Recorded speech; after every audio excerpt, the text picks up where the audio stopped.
message. Europe stands united and ready to defend freedom.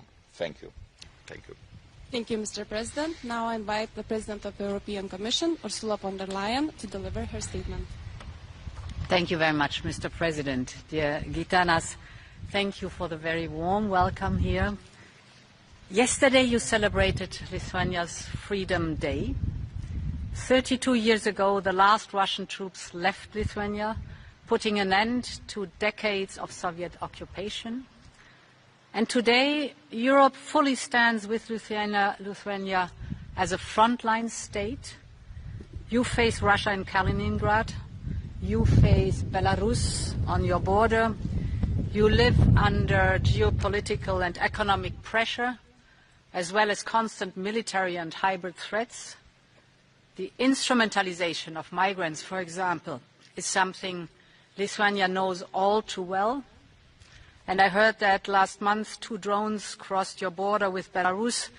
All in all, let me reassure you that as Lithuania is being tested, Europe as a whole is being tested, we are with you in all possible ways, and this is also one of the reasons why I'm very glad to be here with you today. We have already made it possible to redirect cohesion funds to address economic and security challenges at the border. Now, as you mentioned, looking at the next long-term European budget, we have proposed to triple investment in migration and border protection, so a strong focus on that topic. We want that member states with a direct border with Russia and Belarus will also receive additional European funding. It's in the European interest that we have the protection of the border here, because Europe's borders are a shared responsibility. The Lithuanian border is a European border. Overall, if we look at the long-term budget, if we look at the defense topic, we have proposed a 5-fold increase in defense investment and a 10-fold increase in funding for military mobility. You have mentioned the importance of military mobility, specifically here for Lithuania. And let me reassure you that cohesion policy will remain at the heart of our budget. So, what I want to say is we continue to support both border security and strong livelihoods. Now, while the next budget is in the phase of negotiations, we need to move rapidly now and efficiently to improve our defense posture. We cannot wait for the new budget. We have to act now already. And as you know, together we have enabled financial support of 800 billion that we have together agreed. It is the National Escape Clause and it is the SAFE instrument, 800 billion euros that are accessible till 2030. Now, if I take the SAFE instrument, it will focus on pan-European defense projects. For example, capabilities to counter drone attacks. 19 member states have applied to SAFE, including Lithuania.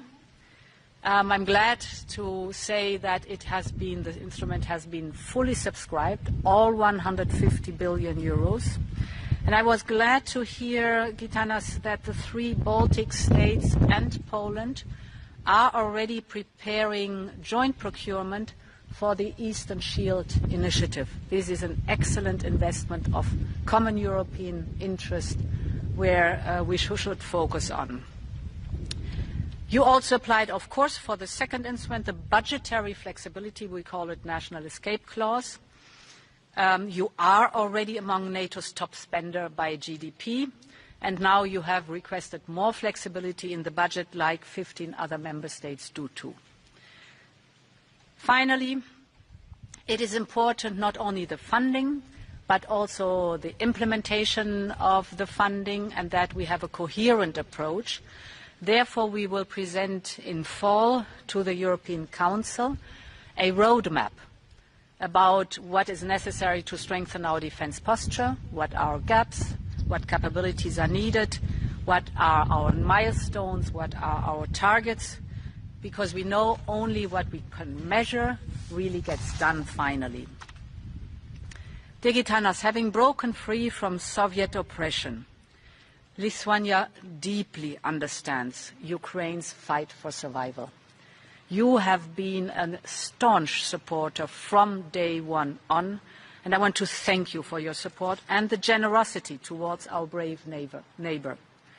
This includes also your new plan to allocate 200 million euros more to the Ukrainian armed forces as announced last week. This is excellent news. And you mentioned the security guarantees. Indeed, we are working on them together also in the coalition of the willing. Important is the first line of defense of security guarantees for Ukraine in peacetime is a strong Ukrainian army, well-equipped and experienced army. The second line of defense would be a multinational group from the coalition of the willing with the backstop of the Americans. And the third important line of defense is our own defense posture. Of course, I want to mention you can also call a security guarantee membership in the European Union for Ukraine. So this is the whole package we are together working on here. Dear Gitanas, today I'm here to reaffirm Europe's indefectible solidarity with Lithuania, because Europe needs a strong Lithuania to protect our borders and our people. I know that Europe can count on you, and I know that I can count on you and the Lithuanian people personally. Thank you very much. Now we have time for two